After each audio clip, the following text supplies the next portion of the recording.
Ученици од основните училишта Браќа Миладиновци и Карпош денеска имаа можност да ја проследат ревијата на народни носии од различни етнички предели во Македонија во организација на Центарот за истражување и одржување на традицијата Етно-фолк студио.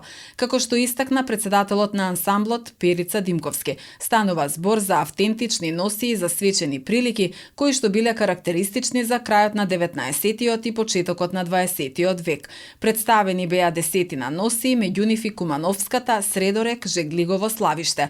На ревијата, како што посочи Димковски, биле поканети сите основни училишта од градот и Кумановско. Имаме доста соработки со сите ансамбли што постојат овдека во Куманово, така и со некои издруженија исто, но претежно имаме своја работилница каде што изработуваме, самите си ги изработуваме сите костими, значи сите орнаментарни делови на самиот костим што се наоѓа.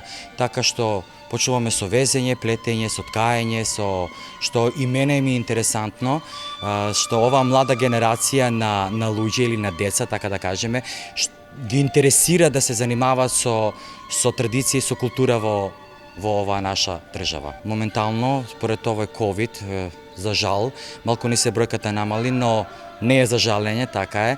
Моментално имаме преку 50 члена, што негде околу 38 ни се активни членови, што овие други пасивни не велам дека не се активни, тие се активни на полето, значи на плетење, на ткаење, на изработка на костими, вешто се, или па на музичка секција, на орска секција. Имаме подршка од општина Куманово за најава за наредни, значи имаме и доста проекти кои општина Куманово ни ги прифати, што сакаме да ги покажеме на кумановската публика или како да кажем на кумановските граѓани.